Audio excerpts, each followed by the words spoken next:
65 411, turbocharged 520s. GTSIO, 340 horse engines.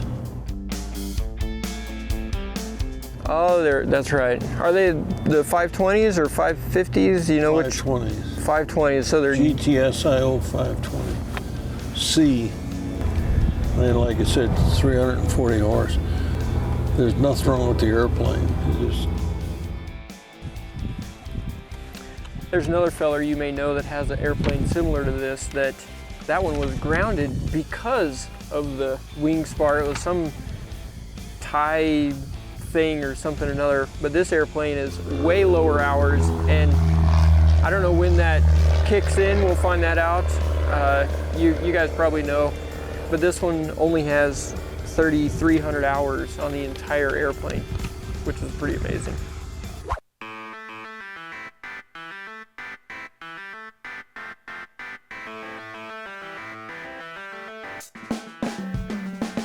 Oh yeah, look at this. This is shaggerific. Austin Powers level of amazingness. Oh, look. A little concerned by that. That's kind of grossed me out. I wonder what the expiration date is in this. That'll tell you the last time the airplane was used.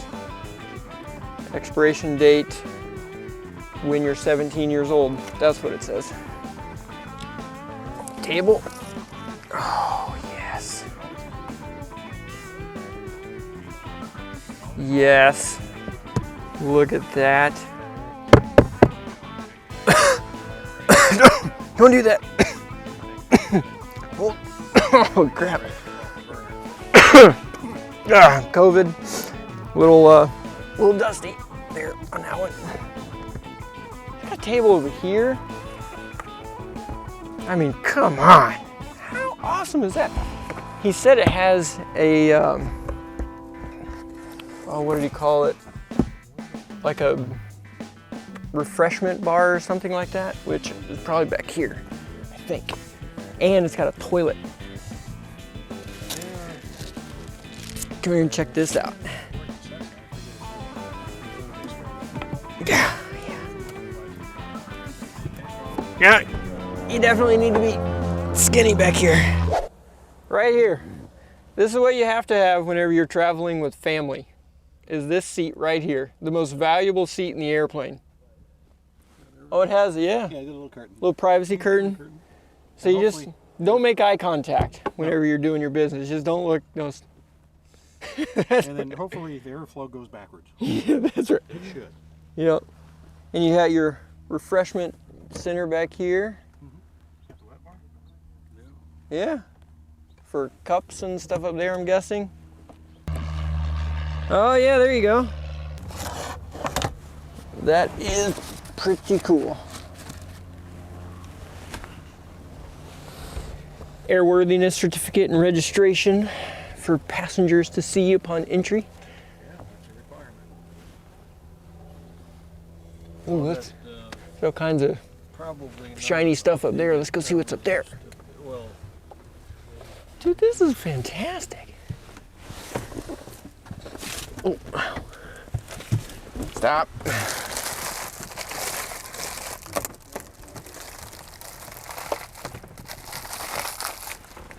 Wow.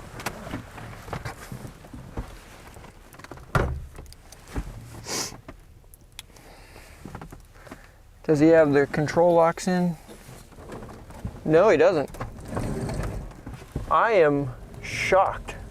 Those controls are fairly smooth. Wow, that is amazing.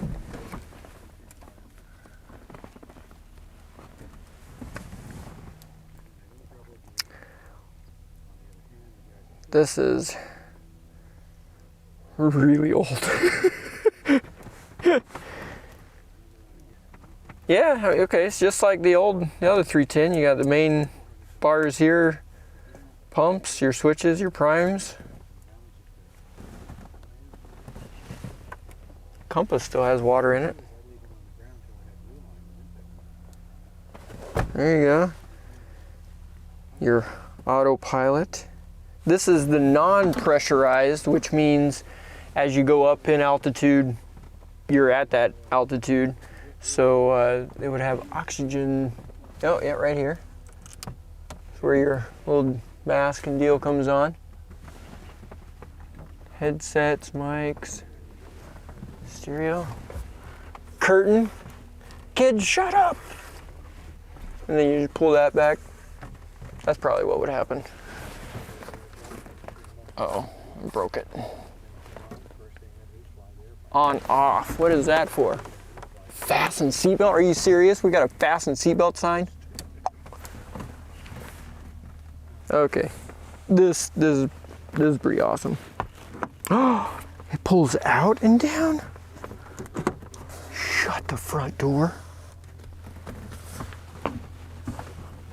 You'd be rolling. This is fantastic.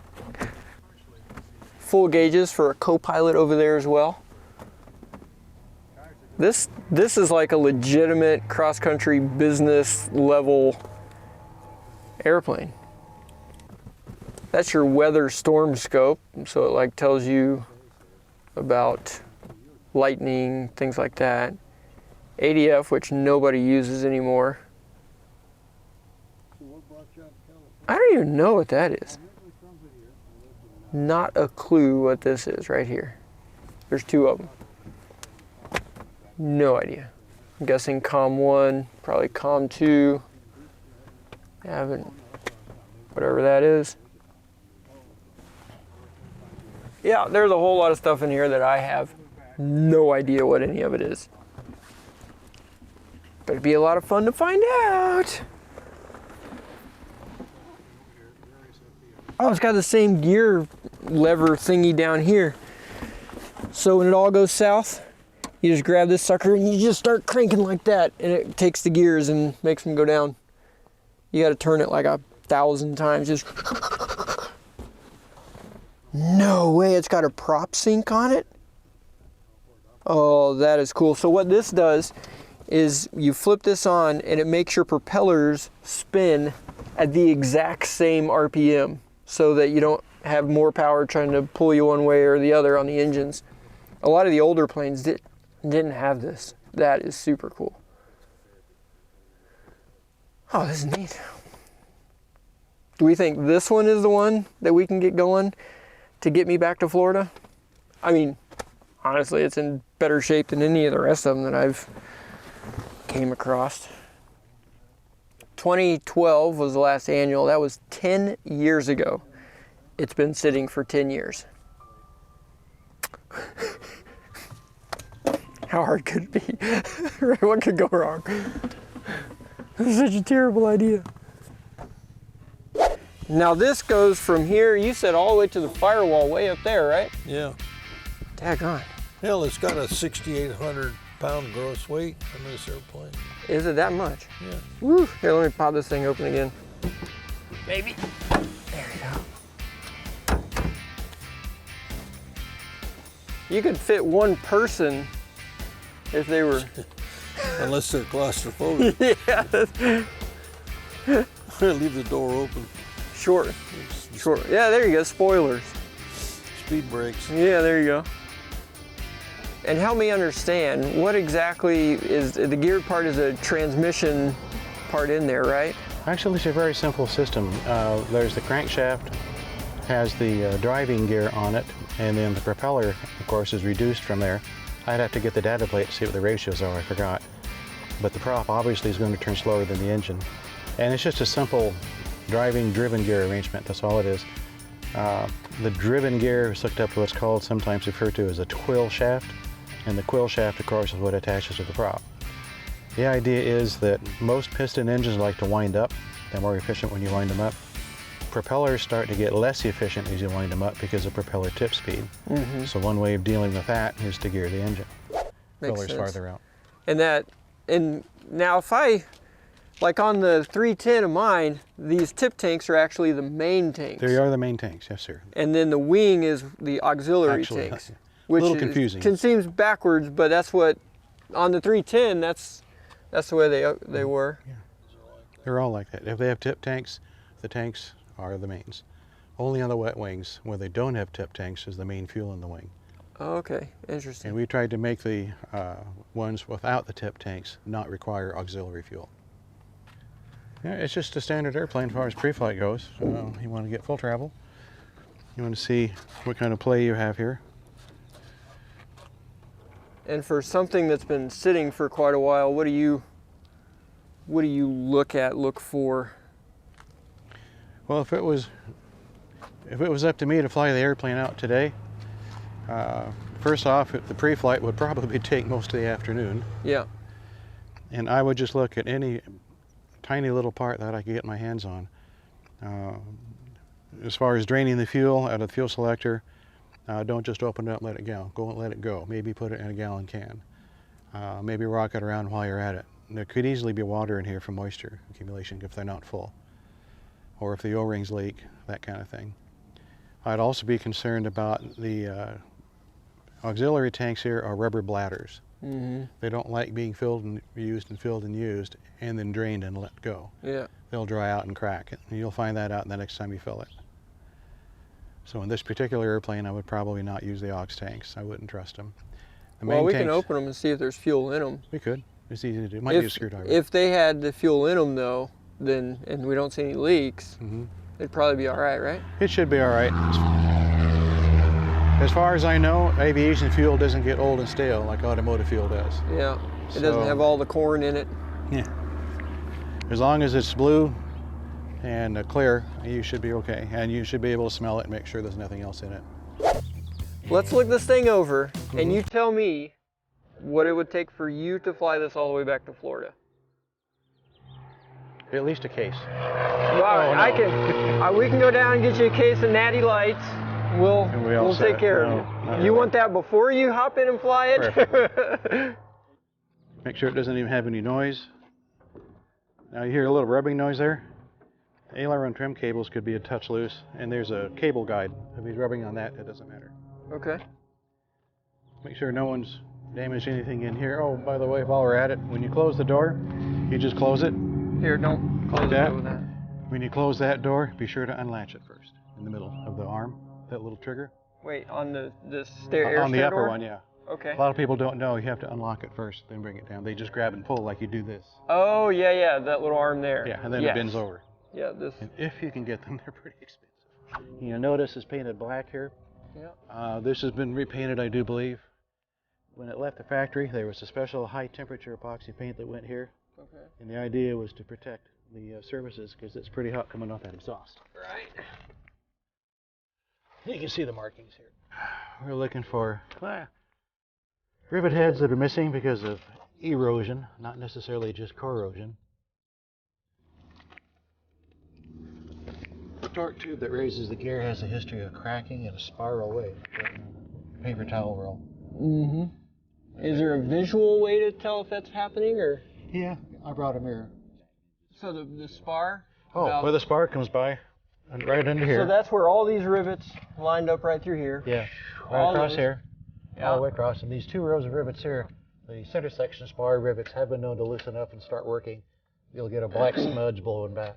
So kinda black like streaks back are bad. See, like these guys are doing right here? Yeah. As it happens, that's just a fairing, really. So we're not going to worry about that a whole lot. Okay. It would be good to be redriven on that external when next time you're in there. It's a little difficult to get at. Yeah. The rivets are moving very slightly, and it creates that black smudge. Get around. Yeah. It's a fairly heavy-duty material. I was going to say, that's it's like a heck of 40 or 50 thou. These are supposed to be structural screws, not stainless like they are. Yeah. Alrighty. Is that what the wires are? Yeah, this is the sense antenna here, and I'd call this the loop. You have two of them, so you must have two ADFs, I would imagine. This thing said something about radar on it too. Yeah, that should be up forward. Oh, that's why he's got the different nose. I noticed it's got a different nose. I almost said wrong. Oh, okay. That should be. Probably could use some tires. Yeah. Probably. Yeah. Okay, so no, that'll be fuel selector. That's so. Which one? This one guy here, right here, should be fuel selector. This so is you the can valve. drain. And that's just to turn the fuel selector, right? Yeah, I don't know why they have a cross thing like that, but I'm kind of reluctant. Don't need fuel or anything on my arm, and secondly, if the O-rings get disturbed, sometimes they don't shut off. Right. on an airplane at this age that no one's really been doing anything. Yeah. So we can if you wish, but I would avoid it until we had a way to deal with it should it leak. Yeah, that's a good idea. These guys should have a little bit of play, which is acceptable. Not much in the way of oil leaks. Disc looks good. Now, you notice the strut's completely flat. Yeah. This is a good thing. Sometimes when people park an airplane like this for an extended period of time, they leave the struts inflated. The chrome is somewhat permeable. You can get moisture in there, and then the chrome begins to rust, and you get to replace the piston. I've heard people having it re-hard chromed and repolished. I'm not sure about the FAA going with that or not. So if you know you're going to park it for a length of time on an airplane like this, Cherokee, whatever you use, this kind of struts, deflate it all the way down. That'll protect the. I mean, it makes sense. Yeah, you can inflate it later. A bottle of nitrogen is easy to get and cheap. Yeah. Compared to replacing the piston. Yeah, the tires got tons of time on them. They're not that badly cracked. Not that badly cracked. No, not really. There's some weathering on it, but it's not like you can see the cord. They're probably pliable. You'd have to turn it and have a look at the bottom, but yeah, it should be okay. You got tread all over the place. Yeah, that's good. That feels dry as a bone. If you look at that, that's... Yeah, sometimes you can get the chain to go down there. Nah, there's nobody home. Yeah. Or it's so minimal that it doesn't matter. Okay. So if you're going to take this, don't use the ox I would tanks. say expect to replace the bladders. All right, and those are a nice, easy $5,000 a pop. Oh, probably. I don't know what they are. It's been too long. Just anything that needs replaced, you just put 5,000 on it. And then add 2 more zeros. Someone told me that the first time I did a restoration. Take the estimate, double it, add 50%, you're going to be close. That is... The O-ring's there. It's broken. So yeah, I would expect water to be in there. Oh, you can see where it's broken right there. Other Hubbard's covered. But these are metal, not bladder. No, they are not bladders. So that's okay then. That should be okay. I'd be worried a little bit about corrosion, but other than that, the water's been in there for a length of time. Oh, we forgot to check the O-ring after I actually got it open.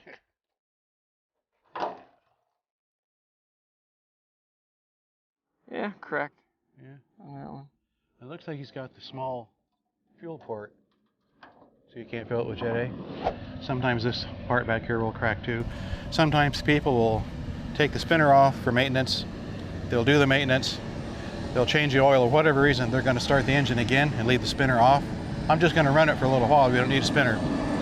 These will then fold out this way. Yeah. Ask me how I know. Ask me how I know. So you got little cracks here and that need to be dealt with. Okay.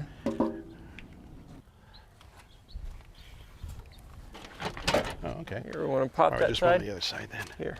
Here you go.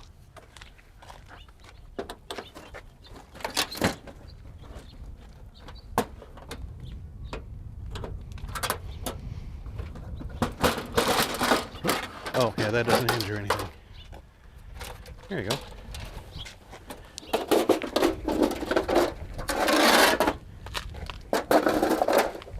Yeah, if you could grab that other side, Jimmy, would just lift it right straight off. In your direction. Got it? Got it. Got it. Already thought of a name for this engine. Call it Dusty.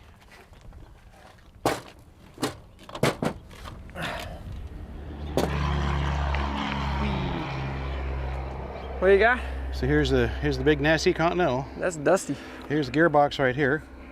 Okay. Oh yeah, you see where the crank would come out here and cranks it gears up if out you of the look bottom right here. If you look at the cylinders, you can see the center line of the cylinders walk across the engine that way. That's where the crank is, about what, that far down. And this is obviously a lot higher. And there should be some play, but not a lot. Sometimes if you idle these low enough, you can hear the engine rattling. That's the gearbox teeth bouncing against each other. Bring the idle up a little bit. So is this the intercooler or the oil? This is an oil cooler. I don't believe we intercooled these. Let me have a look. That's a vacuum pump. The fuel, oh, here's the fuel pump right here. Yeah. And this Now that's is oil the cooler. oil cooler. Yeah, that's oil. I don't believe they intercooled these. Hey, he's got prop accumulators. Cool. What does that do? That stores oil pressure when you feather the prop. Oil is brought out of the hub and into here. That has a pre-charge of like, I don't know what it says, 50, 100 psi, whatever the placard says. And it pressurizes that cylinder. When you want to unfeather, you push the propeller lever forward. A valve opens up in the governor. The pressure that you brought in when you feathered it is now routed back to the hub and takes you out of feather.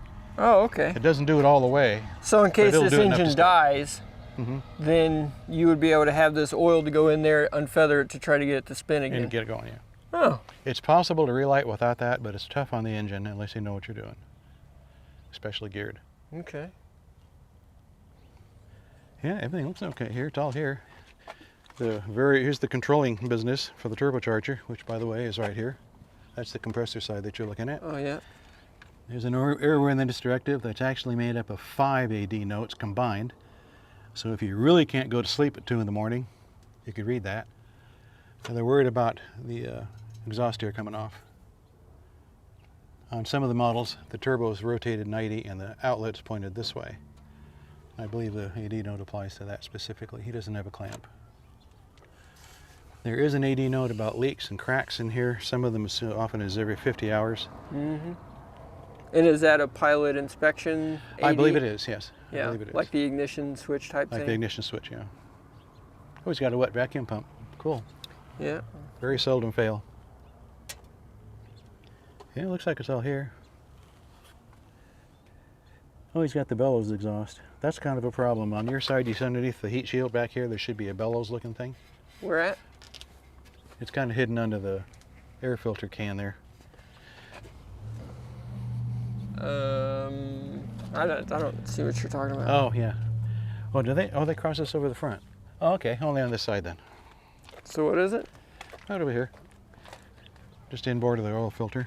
So this thing right here? Look underneath there. You see the little... All those? Yeah. Okay. Little corrugated looking thing. What can happen there is when the engine cranks up, because of the way the mounts work, the engine can actually twist or torque. Right. And those bellows don't like being twisted. Okay. Being compressed like an accordion, that's great. So when you assemble these exhaust systems, there's a specific way to tighten this down so that it can move without overloading the bellows. Okay. There was a service bulletin to replace that with a slip joint. Okay, interesting. Just make sure you get the second version, not the first, because those are problematic too. Okay. And we've got the time right here, T410.4. 410 hours. I think that's what the book said, is how many hours are on this engine. Really? Well, I doubt it's had that oil filter that long. Do I? I would hope the oil filter's not that old. Well, could be. It could have like 800 hours on it. If I remember correctly, it's a 1,200 hour TBO. Yeah. As I recall. That's right, yeah. Okay. Anything else you're seeing in here? Just the usual thing, oil leaks, that kind of thing. Another concern would be, less on this airplane, more on the later ones, where the exhaust crosses over the engine mount beams. You see how it's kind of close right there? You want to make sure the aluminum is not exfoliating from being heat cycled from the exhaust being right there. Okay. The later airplanes where there was a Y leading up to the turbo, again, that pointed aft, that was a problem. So there's TSO 520-C7 in parentheses. Okay, you have to watch it on the C model engines, had an AD note about cylinder heads leaving the barrels. Oh, that's good. Experimentals did that twice. Fortunately, before you do, you start getting oil between the head and the barrel. And on the experimentals airplane, did look straight down and see that the fins don't line up. Oh. So it would split right here. Yeah. Right there. Standard deal. The heads are aluminum and that steel, they thread them together. Oh, gotcha. And now, is that just an AD or is that a service bulletin? I believe that's an AD note, yes. Okay. So we'd have to make sure that this isn't one of those that would require all the cylinder replacements. Yes, you would like to make sure about that. And that's a very old AD. It should have been done a long time ago. Okay. Last overhaul should have done it. Okay. Really. The web filters out the really big pieces. Yes, yes it does.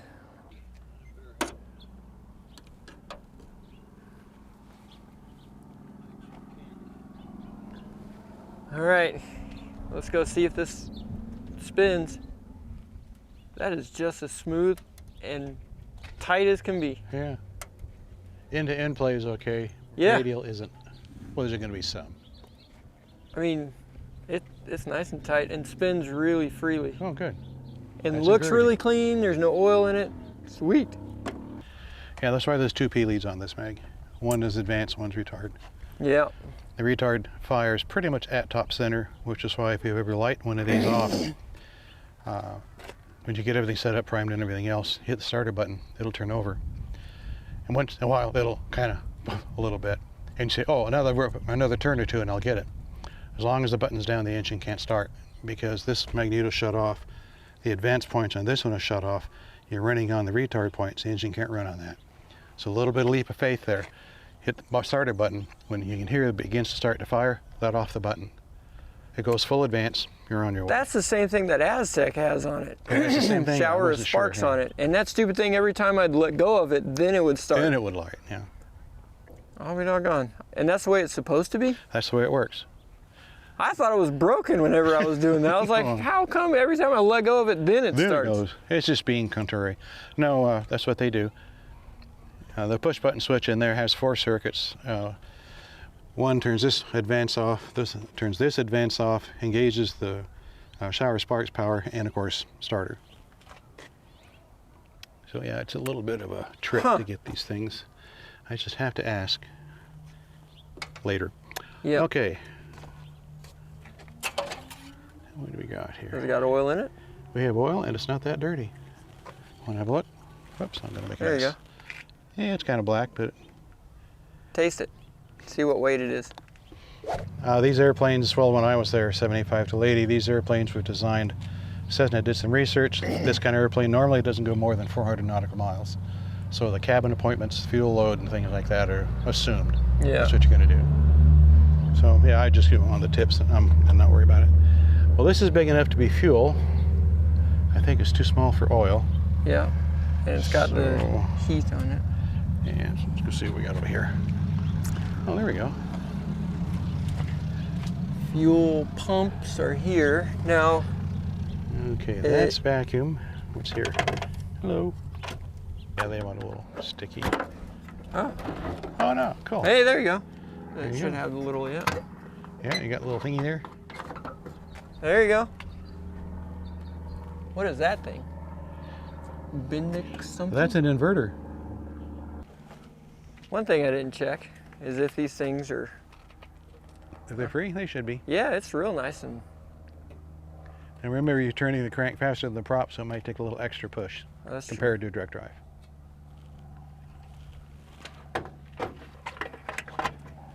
Ready to do the calibrated compression check?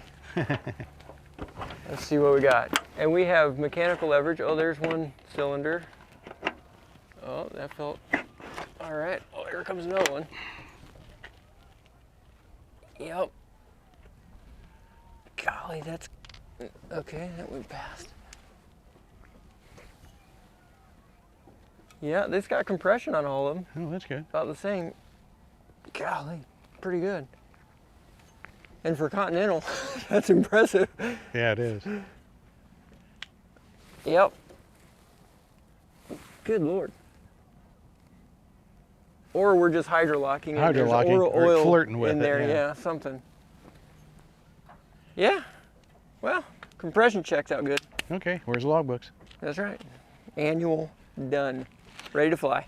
Another service bulletin, should you get a twin Cessna of this kind. During the pre-flight, when you're ready to go, lock this guy. Mm-hmm. These have been known to come unlatched in flight, and unless they're completely latched, not everybody checks. The door will flip open, and that's all it will do. The airplane will not crash. You do not lose control. If you have any capture dogs in there, they might leave, but other than that, everything stays put. Yeah, it's raining cats and dogs. And the door opens, people panic, shove the nose over. If there is anything up there, it'll zero G out. Now you got problems. So just fly the airplane. Okay, the nose gear, like the rest of the guys, are a mechanical push rod arrangement. Yeah, this front tire up here. I can't get down like I used to. All right. Do these have the gear rigging stuff like the Oh boy. the 310s where they Yeah. were real particular about it? If you know what you're doing, it can take a morning. Yeah. If the system's cooperating and if all the bolts and bushings are tight, as they should be. It's a little involved. It's one of the reasons why they went to hydraulic gear. You install it, you rig the rod in, see ya.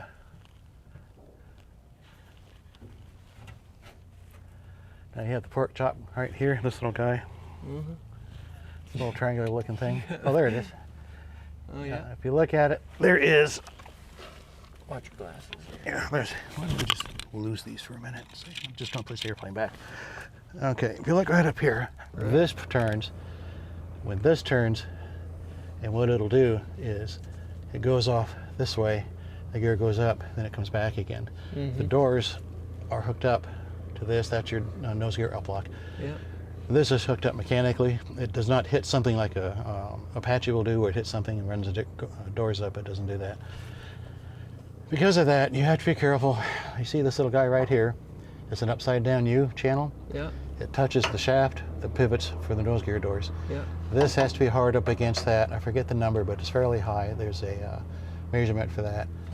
I've seen airplanes where this is not touching, let alone low tension. It's not even touching this tube here.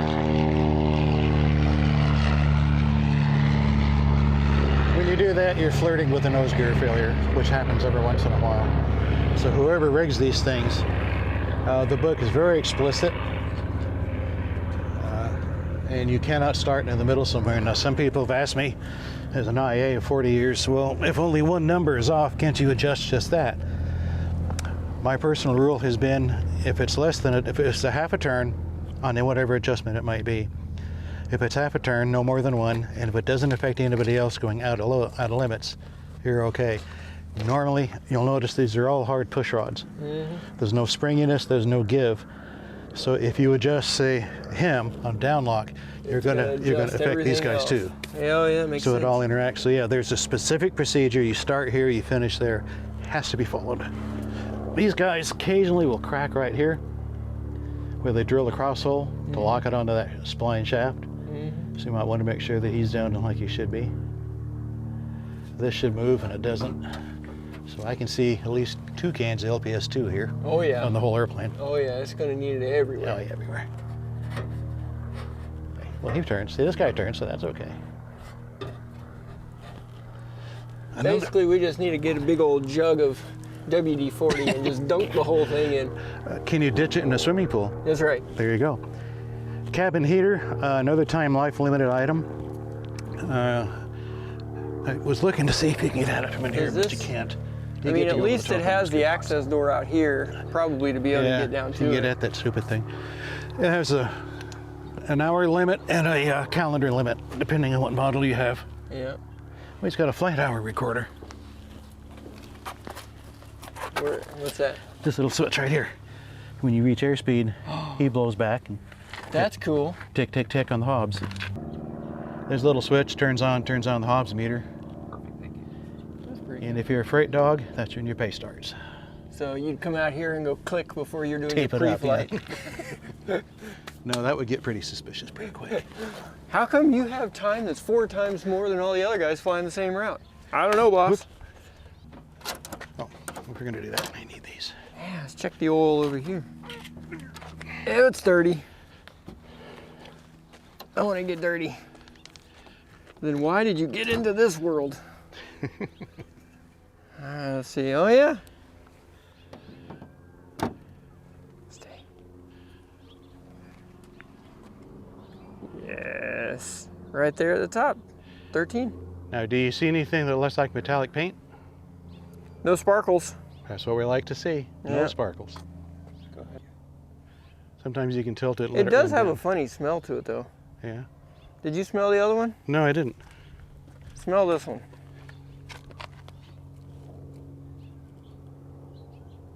Is that age? That's what I'm wondering. It almost smells like bad gas or something. Yeah, it almost does. Well, it's going to leave anyway before you go anywhere. Yeah. Okay, same thing here. That's actually nice and snug. Leaks, cracks, missing pieces. That's a patch, no big thing. Same here. Just use a little bit of air in the tires. Oh yeah, just a couple pounds. We got one of those Air pumps like a bicycle. That's right. Is the strut all the way down on this side too? Almost, yeah. In normal operations, you wouldn't make it down here if it's in service like it should be, and you really plant it, you won't make it down there. So if it's pitted up to say like about here or so, I wouldn't worry about it a whole lot. I've had some owners actually sand that down and shoot it with the primer to make sure, because moisture can go in and out of hard film. It's possible.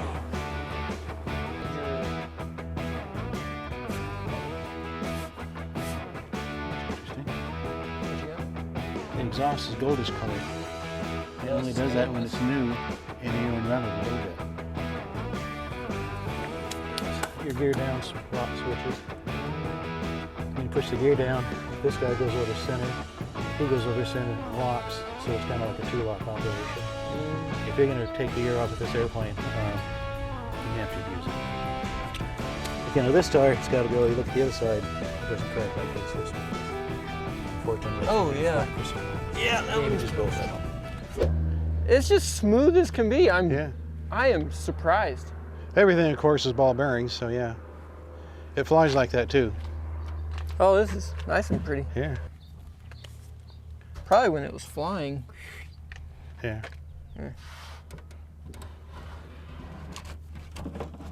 Would be Is nice. that the escape hatch?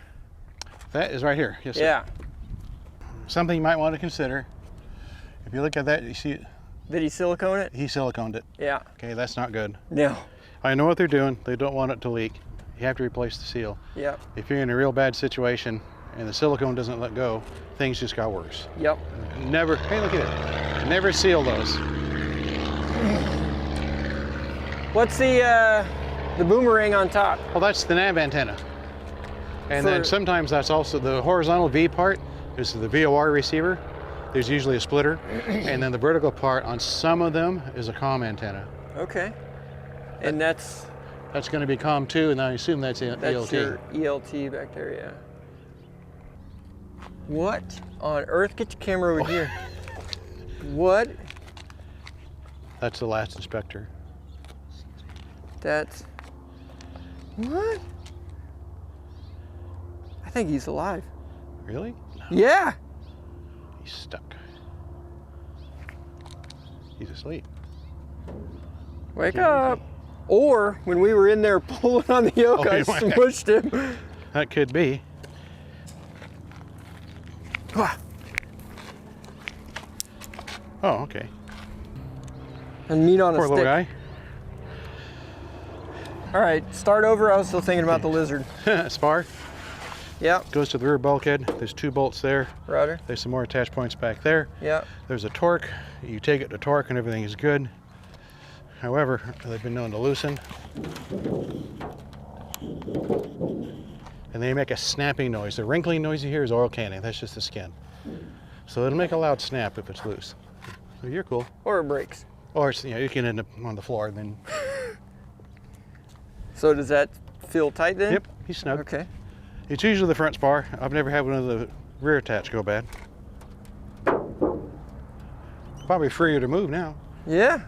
Well, he probably lubed it up with some of his juice. Yeah, it could be. His internal Nice. juices. Nice and snug. I like that. Yeah. And the So is rudder on this is connected to the nose wheel, right? Yes, sir. There are springs, Yeah. but I like to not load it unless you really have to. It's free for this pre-flight. That's good enough. All the VGs are on. Huh? Interesting. Probably. He's got wing boots, but this is not a de-ice Probably. boot. I don't know. Yep, I would say it does. Okay. Obviously a ferry permit. Yeah. Yes. And in order to fly this, we'd want to put at least the 2 main tires on it. Mm-hmm. Because that one over there is definitely completely toast. I Yeah. wouldn't even taxi with that one. Then put it up on jacks, do a couple of gear swings and make sure the gears do what they're supposed to. The engines, run those up a handful of times and do a few fast taxis, fly around over it a little bit, and then head on down the road. Without going really deep and jacking I mean, the airplane up and all, that's about. assuming that the engines run good and that Mm-hmm. they have compression and nothing's funky in there, airplane-wise, this one kind of passes the sniff test, yeah? It does, it does. All right, are you ready for this? I feel like Indiana Jones right now.